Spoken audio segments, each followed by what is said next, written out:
Hi guys, in today's episode of Taylor Talks Trades, we are with McCormack from McCormack Partners. We're talking about recruitment and roofing, the importance of mentors, and the People Make Roofing campaign. I hope you enjoy. Right, Luke, welcome on to Taylor Talks Trades. Thanks for having me, Jamie. I'll start where I always start. How did you get into the trade? How did I get into the trade? Right, okay. So for myself, it was a completely different route. I did sort of follow my father into the industry, like, a lot of my clients, but for myself, it started, a lot before that. I got an apprenticeship, and basically I left school and I didn't really have any direction of where I wanted to go, like a lot of people that I grew up with. But I was lucky that I had my mum there to sort of push me into the apprenticeship route, and apprenticeship came up. It was a business and admin apprenticeship, paying £2.60 an hour, and I thought, really? I was like, why do I want to do that? And I had this other job offer at the time to go into insurance sales, and it was about £400 a week was the salary, and I thought, that sounds really good. But my mum says, don't be short-sighted. You'll still be on that salary when you're 30. Get your apprenticeship. It might be small amounts of money now, but it'll pay you back later on in life. Yep. And that's basically what happened to me. I got the apprenticeship, and it was basically I'd went from being young, dumb, living off mum, and not really having much direction, Yep. to get into the big world of business. So getting suited and booted, getting the train into Glasgow.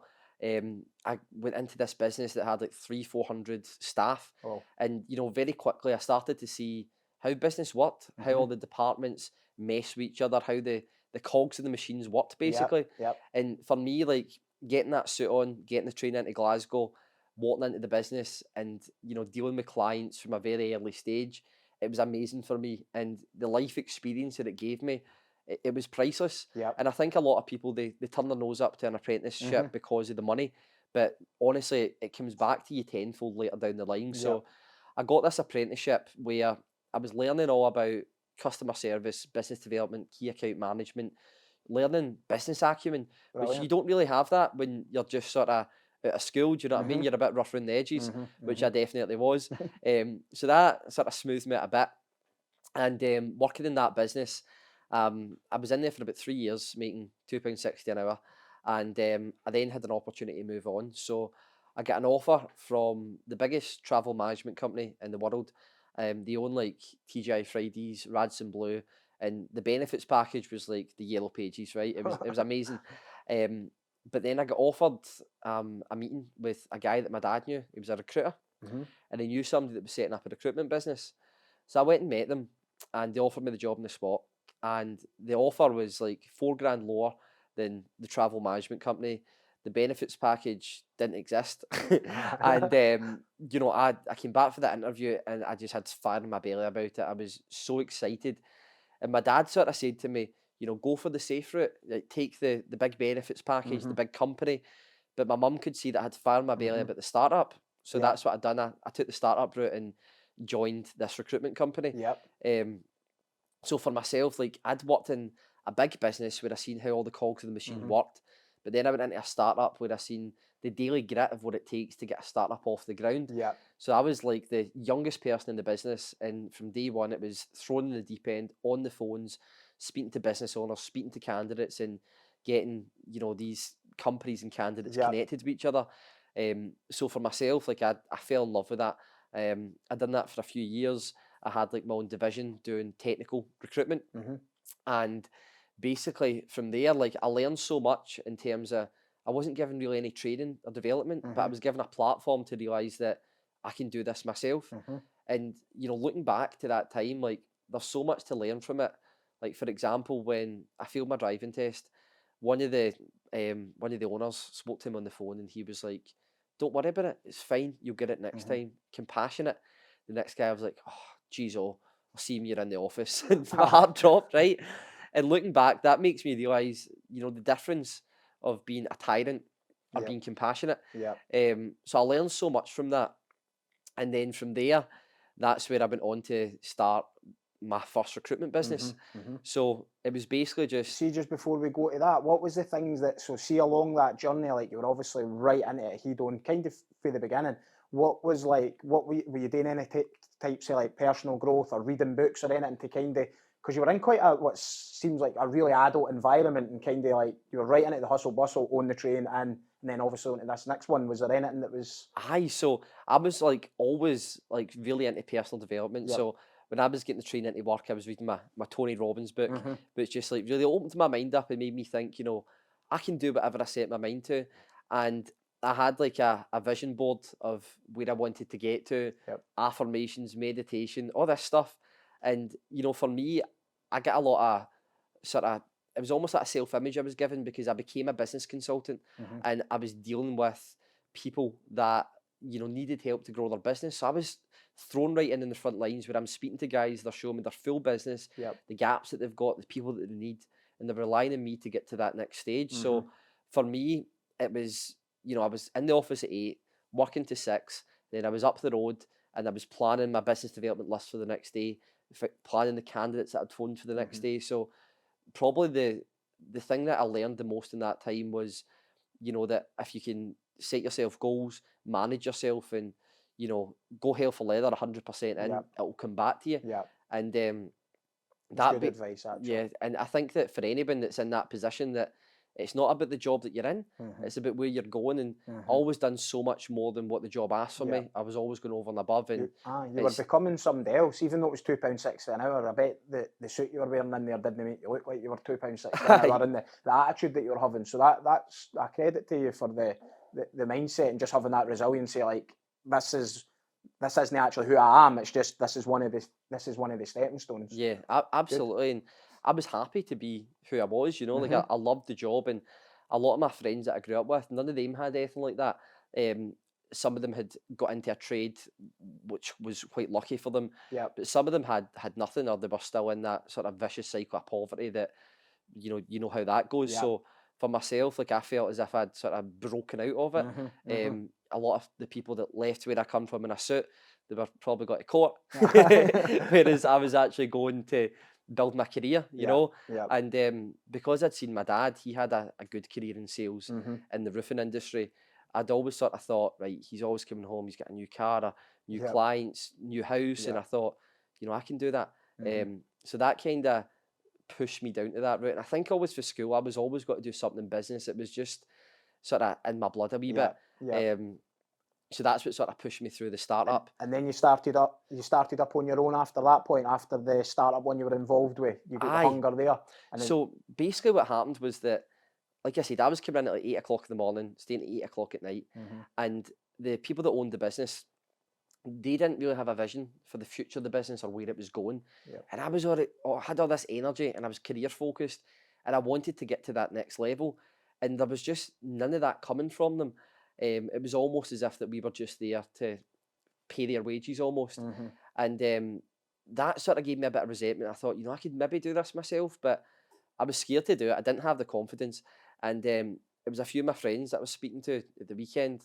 And they were like, "What are you talking about? Do it! Like, just take the step." Yeah. And I was like, "Oh, right, maybe I can do this then." So, like, quite They'd luckily, have seen the confidence in you and said, like, you've succeeded at everything else you've done, so just do it. exactly, That's good. and it goes It's back good to having friends like that as well, because there are a lot of people that will hold you back and kind of try and protect you because they just didn't want to sometimes see you going to that certain level, and they think that they're trying to actually help you by saying, no, like take the safe route, maybe stay in a job. But that was good advice as well. yeah. I think a lot of people project their limitations on you with the advice you give them. Yeah. And you need to take that with a pinch of salt. Mhm. Because I was lucky, my mum made me get the apprenticeship, and my friends Mhm. sort of pushed me to take that step. Yeah. It was still me that done it, but a lot of people aren't as lucky as me to have good people around them. Yeah. And I think that that's been a big tipping point in my growth, Mhm. is that having good people around me that want the best for me, Yeah. So that was massive. And when that vision wasn't there for that company, Mhm. that's when I started to build my own vision of where I could go. Yeah. And basically, I quit my job on the last day of the year, sold my car, moved out my mum and dad's house, and paid off a flat in the West End for 6 months. Got a whiteboard from Gumtree for 15 quid and made a website on Wix for like a fiver. And that was me. I was a business owner, Brilliant. So I was set and I was good to go. And from that time, it was just literally in the living room, laptop, phone, hustle with the market, constantly on the phone. Mhm. I had like a massive vision board, and I had like a note on the ceiling of my my roof in my bedroom. So when I woke up, I had a quote, and it said, "Don't quit, suffer now, and live the rest of your life as a champion." Muhammad Ali, Yep, good yep, quote, and yep. that just got me up, because it was like, right, it's hard, it's tough, but you've got a vision here that will Yep. take you forward. And through that time, the ups and downs were unreal. Like you know what it's like, and it's difficult. Yep. Like, I had certain times where one day I get 30 grand of fees confirmed, and I ran out my house out to the main road, and I was like, yes, right, I was so excited. And then a week later, the candidates were due to start. One phoned me, she didn't want to start anymore, 12 grand fell off. And then the other person phoned me, he didn't want to start anymore, that fell off. So I lost like 30 grand in one day of fees. And Oh man, see, try to bring yourself back up from that, it's horrible. that's a bit of a roller coaster on Oh, one day as well. Eh? honestly, You've already celebrated the win, and then I know. And that's recruitment. Like, it's an absolute roller coaster. You're Yep. dealing with people and variables that are out with your control. Yep. And I had times where I was just sitting in my bedroom like crying, because I'm like, where is the next month's salary coming from? Yep. And it was probably like that for about 2 years. It's probably why I lost all my hair. So it was hard going. It's not for the faint-hearted, but because I had like all this inspiration, be it from, I'd watch like movies or read books, have the vision board, Tony Robbins stuff. Yep. Like, your mum sounds like a really good mentor as well. A lot Yeah. of good advice there, like actually telling you to take like not the lesser option, but the kind of probably better option on lesser money at that time. Absolutely. So that starts you off right away, because sometimes if you start on more money at the beginning, you can get stuck there, because you're never going to want to like go back and earn less. And we see that a lot with like older people maybe want to learn a trade like way down the line, and it's like they kind of need to kind of take a couple of steps back for what they've been getting paid to then build up this trade again and then go. So Absolutely. that your mum must be a good mentor as well. You're right. It's one step back to take 2 steps forward. And there was so many times where I'd go down to my mum and dad's, and I'd be like, I don't know what I'm going to do. Like, I don't have any money coming in next month.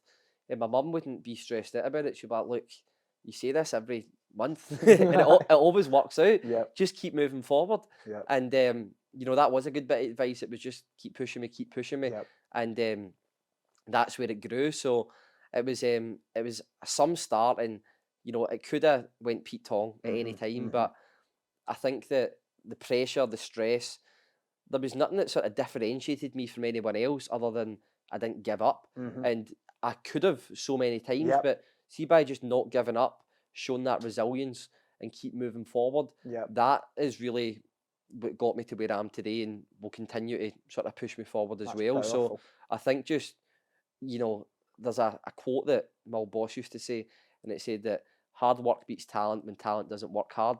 It's like, even if you think you've got a talent, it doesn't matter. You need to put the graft in Yep. and keep going forward. So that was all I done. I've never really seen anybody, like I know loads of different business owners and different people across different industries, and like I've never really seen a hard worker like that's really go up. Like, you kind of have to have a bit of a vision as well, but like a hard worker with a vision, I've never really seen one fail. Aye. And they seem to have this resilience, because it's like they didn't stop there because they're like, but I'm going there, so why would I stop there? Exactly. And it's like they can see something further ahead. And like, I'm not saying hard work is the only thing, because sometimes you can become a wee bit of a busy fool and maybe be working on the wrong things, but it certainly doesn't do you any harm, that's for sure. Absolutely. I mean, hard work and a vision is a deadly combination. Yeah. And see, literally, see if you look at it, setting up your own business, the odds are stacked against you, especially in recruitment when it's such a saturated market. Yep. And you're only 21 and you're in your living room. Yep. It doesn't look that good. Did you need to kind of leverage up a wee bit in terms of like kind of almost,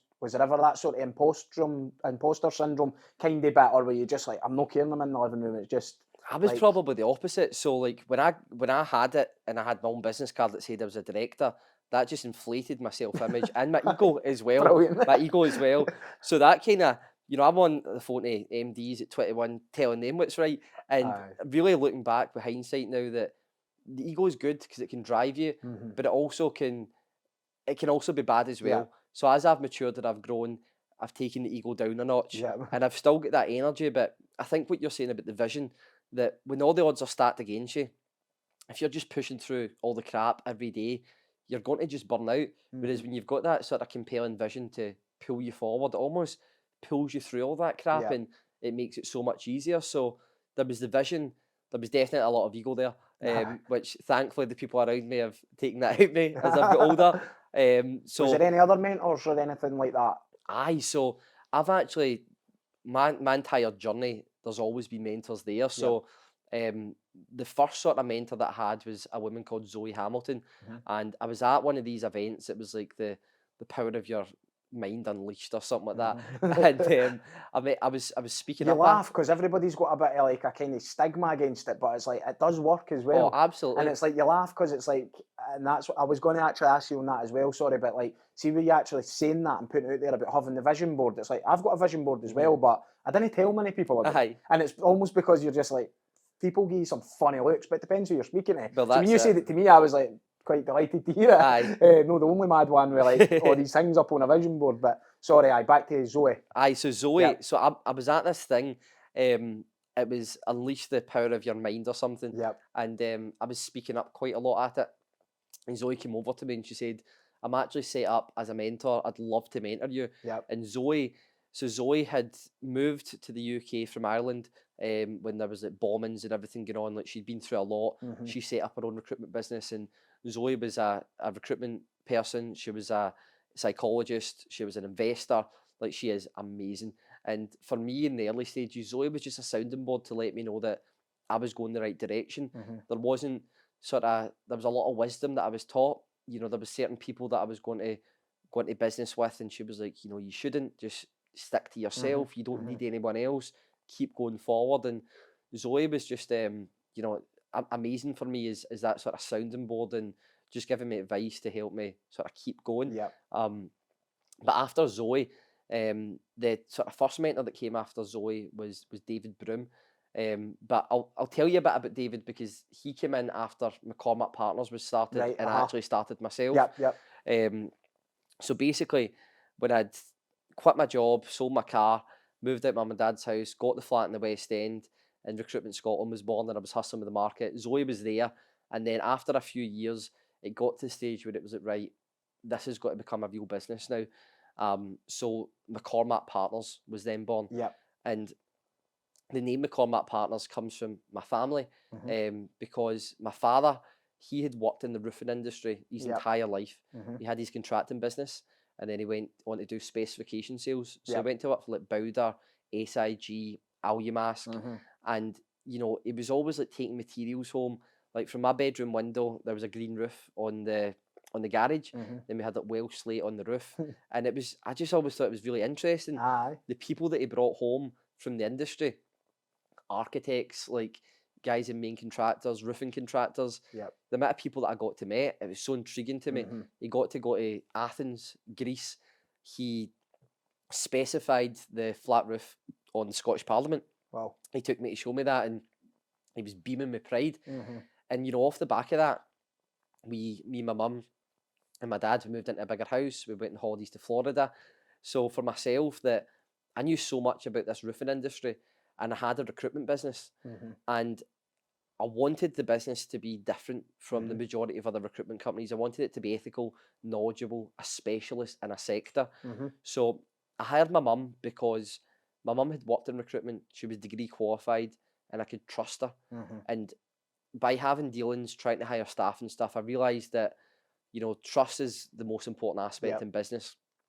So when I took my mum on, and we started to find our feet in the roofing industry that I'd basically followed my dad into, that's when things really sort of opened up, because I could look at the market, and we realised that to be a specialist, we needed knowledge from within the industry. And then that's when my next mentor came along, David Broom. So David had worked for Moy Materials for about 10, 15 years, and he really helped get them off the ground in the UK. And David came in basically to teach me and my mum about the industry, the difference between new build and refurb, you know, showing me the market almost like the Premier League. So I know who are the premium companies, who are the not so premium companies, who are the ones that are up and coming to watch out for, and giving me like specialist knowledge that I don't think you could get unless you'd been engrossed in the industry for so long. Like for example, we were doing a lot of recruitment for manufacturers at that time and specification sales. So if I spoke to a business owner and they're like, look, we need a specification guy, I'm like, right. So a specification guy, you know, the key stakeholders that can drive that specification is the architect, the design teams and the main contractor, the roofing contractor, the building owner themselves. If it's in the refurb market, it's slightly different. If you are specifying a product, is it a premium product at a premium price? Is it a commodity product? And that sort of knowledge and mentorship from David Broom, that made our knowledge base grow, which allowed us to differentiate ourselves and our client base grow. And for myself, that was a massive point in the growth of the company, because we didn't want to just be like every other generalist out there that throws rubbish at the wall and sees what sticks. And we were competing against like the Hayes, the Michael Pages, the mammoth companies out there. And to actually have a competitive edge over them, it would be our knowledge and how ethical we are and our market intelligence. It's quite a risk, actually. Oh, it was massive. Quite a risk going into that, such a niche, because although the roofing industry is absolutely massive, it's like it still is quite niche just when you're. And I'm quite a big believer in this as well. Like what you say no to, you can say, like you can start saying yes to the stuff that you want. So it sounds like you actually did that. Yeah, absolutely. And it's funny because round about the same time, I'd sort of found another mentor, a guy called Finn. And Finn, he was the marketing communications manager for Apple. So he helped them get their communication right across Europe, Middle East, Asia, for all their different products. And Finn taught me about positioning. Position yourself, about a specialist, the importance of that. Having a pricing model that isn't, very sort of bland and sort of straight to the point with how you do things. So when Finn taught me about being a specialist and how to position yourself in the market, it made me realise that we can actually be the leaders in this market, and that really made a big difference as well. So we're learning everything about the roofing industry, how to position ourselves in the industry. Basically, being born out of the industry, having staff from within the industry being within our blood. And I had a business analyst as well to map out the market. So every person in the roofing industry and cladding, manufacturer, contractor, distributor that's on LinkedIn, we've got access to all that in our system. So we realised that, I was born for this industry. Like my dad's been in the industry for 30 years. My mum's been in recruitment for 15 years. And I do roofing and cladding recruitment. That's meant to be. Exactly. Do you know what I mean? So it sort of kind of grew from that. And then there was another mentor that came on board, a guy called James Blackwell. So James, he now lives in Dubai. He's a multi-millionaire. He's like 30, and he grew a tech agency. And in the tech world, it's all about systems, processes, automation, having a sort of new era agency that he calls it. So with his teachings, I was able to sort of build a lean business where the model's completely different from a lot of other companies in recruitment. We've got like artificial intelligence that sort of is meshing candidates every single day, connecting candidates and clients without a touch of a button. We're using VAs out in the Philippines. Like we're doing things different and probably more cost effective than how a lot of other companies do it.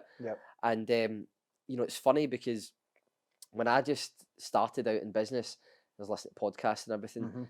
I listened to James Blackwell on a podcast, and he was saying that the recruitment businesses of the future will be the boutique agencies that specialise in the market. The ones that fail will be the generalists with real estate in every main street in the UK. So I kind of knew boutique specialist agency was the route to take it. And then he ended up becoming a mentor. So I went into his programme, and this stuff's expensive, but it all paid back. And then I was also lucky enough to have mentorship from a guy called Jim McCall.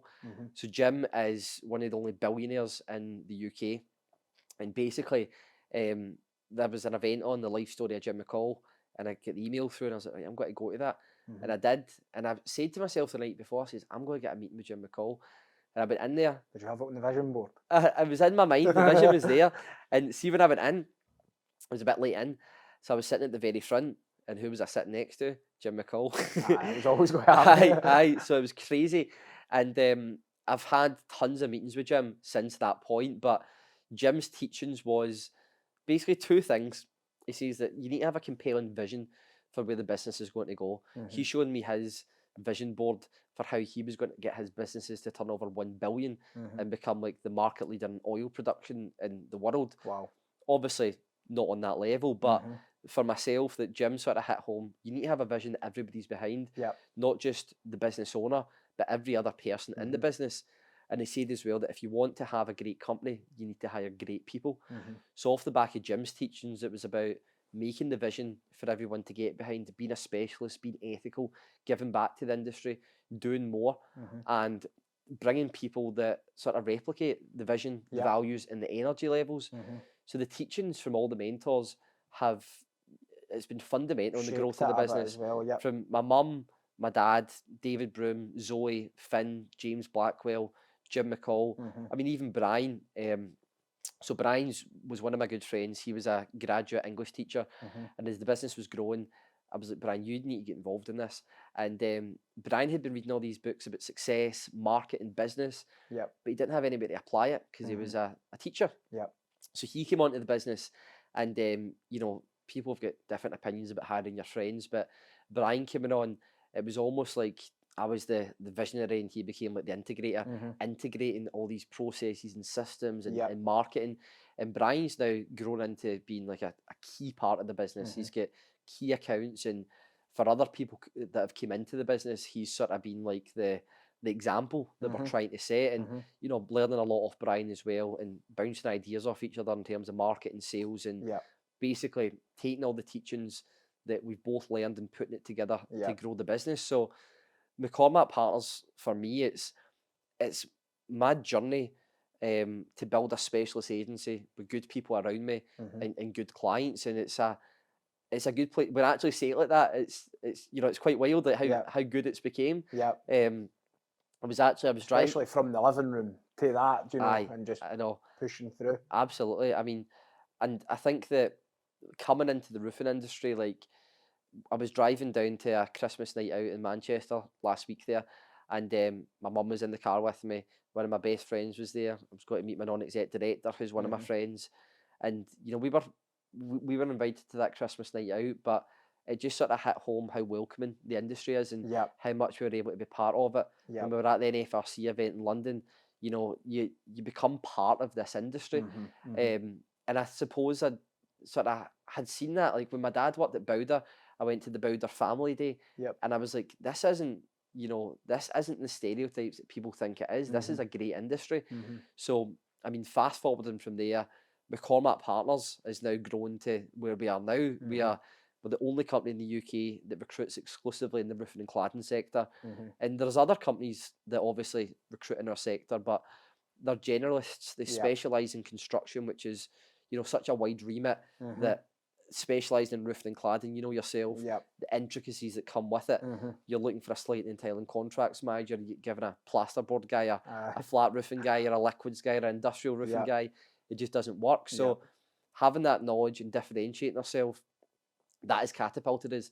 And likely, as well as that, we're the only recruitment company who's an accredited member of the NFRC. Mm-hmm.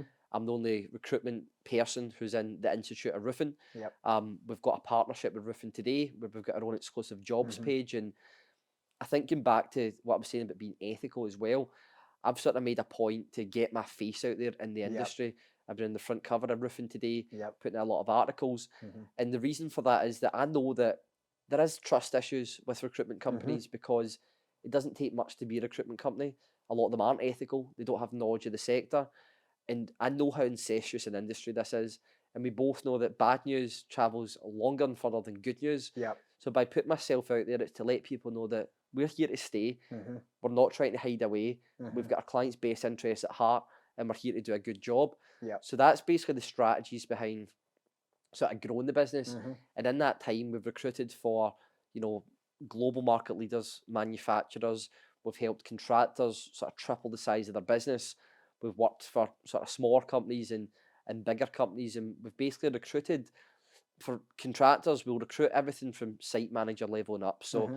site managers, contracts managers, Yep. estimators, designers, project managers, business development, marketing, managing director roles, and distributors and manufacturers. It's mainly sales roles, Mm-hmm. or like a field technician, Yep. specification sales manager. We're Yep. doing a lot of director level roles as well. Mm-hmm. So the business is now at this stage where I've got great people in the journey with me. Mm-hmm. We're positioned greatly. We're accepted by the Yep. market, and we've got a brilliant client base. So it's a good time Yep. for McCormack Partners, Definitely. and roofing and cladding is, our home. So it's Yep. brilliant to be part of the industry. And what about your see, like your podcast that you were doing? Is that a sort of giving back into the industry kind of thing, trying to connect? Like I've seen a bit of it, but tell me Yeah. more. So I mean, I think the best way to give you context for that is going back to what I was saying about educating ourselves on the industry. Mm-hmm. You know yourself, the industry's getting battered and bruised a wee bit. The time it takes for you to get your materials, the cost of your materials, the cost it takes for you to get vans, the cost it takes to get fuel, how competitive it is to get labour, the cost to get labour, Mm-hmm. the skill shortage, the generation gap.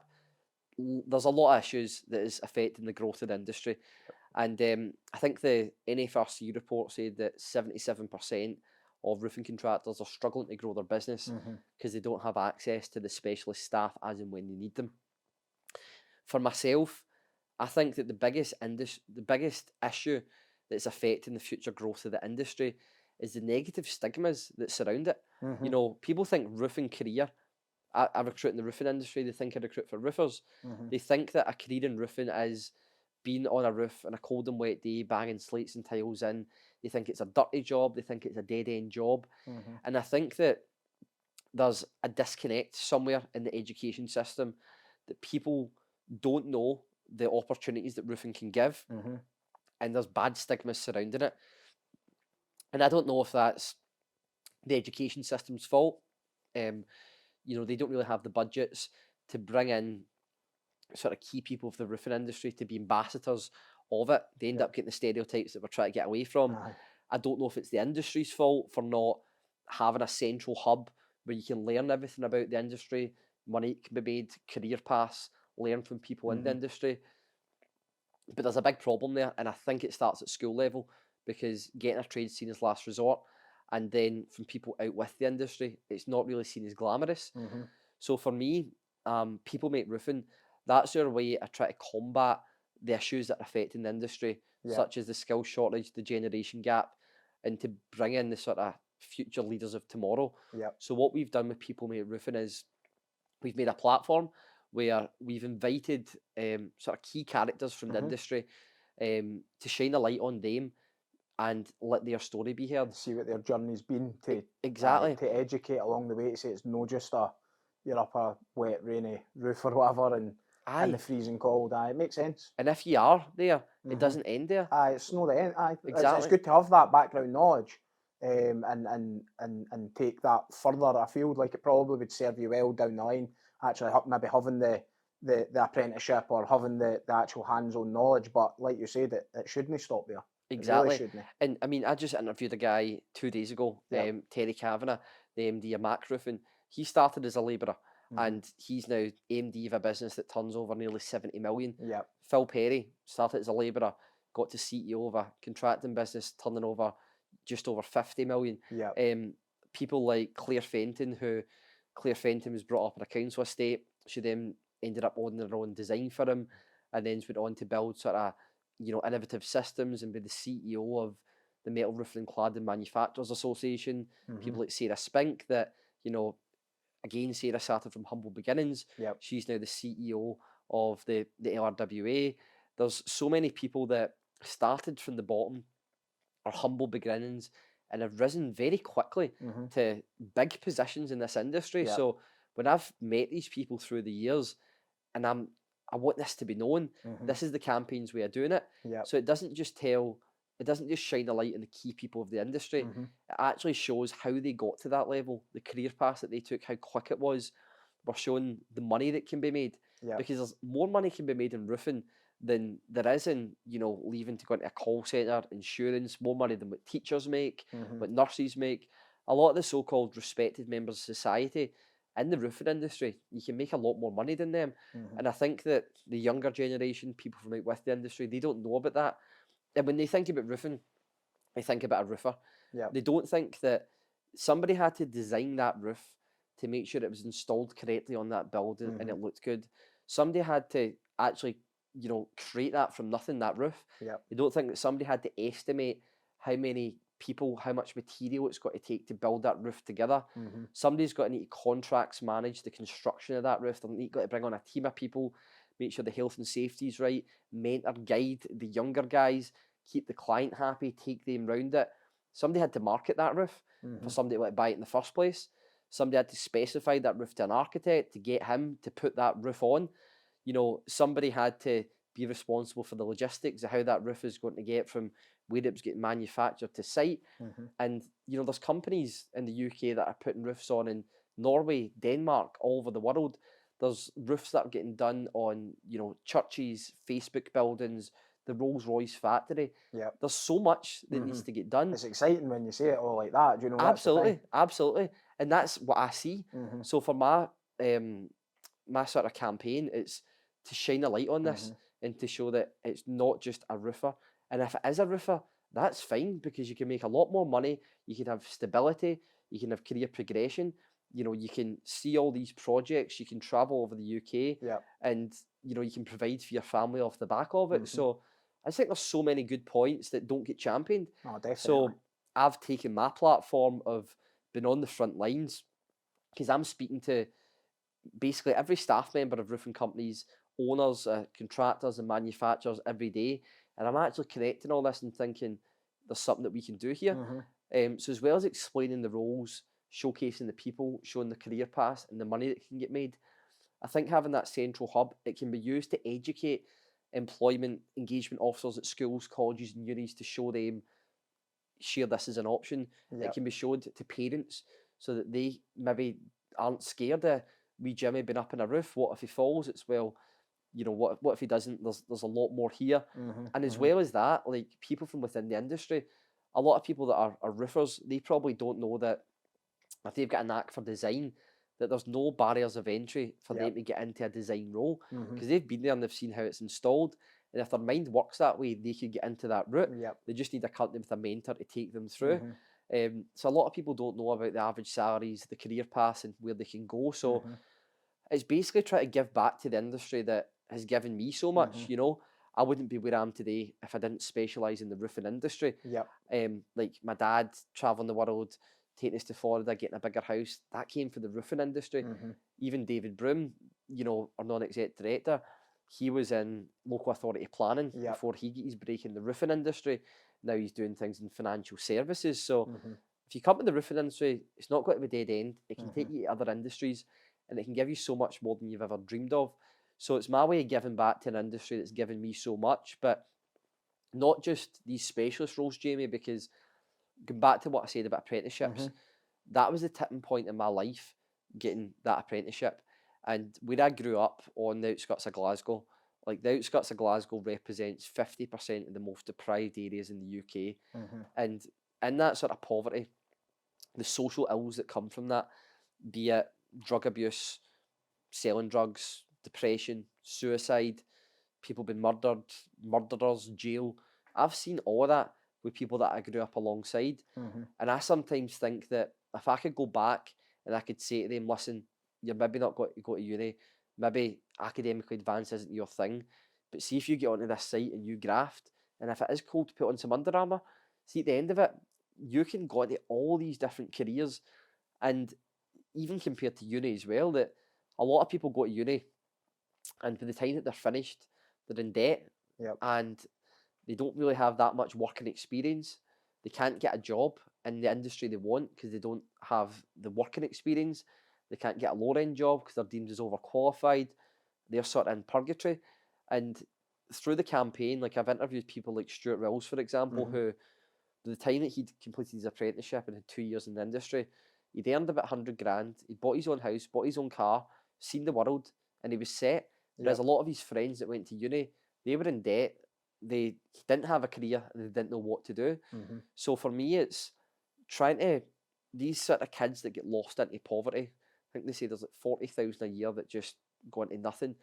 If I can bring some of them into the industry to not only help them, because that's close to my heart, but it also combats the skill shortage and the generation gap. And if I can shine a light on the key people for these specialist roles as well, then it's going to be good for the economy. It's got to be good for the industry. And I'll be proud when I look back to say that, you know, I wasn't just there to take from that industry. I gave something back to it, and we're more than just a recruitment company. So that's basically what the campaign's about, and it'd be good to get yourself on it as well to hear your story, because I know that you've been through a lot, you've been vocal about it, and you're now also been an ambassador in the industry. So it'd be brilliant to get you on and learn about what you're doing with Kelly. And return the favour kind of thing. No, that's great. That's plenty in there, mate. And I think the listening audience will. There's so many different wee bits they can dive into there and get loads of tips and advice. So I appreciate you coming on, mate. Aye, very good. Thanks very much. Thank you. Good man. Cheers, mate.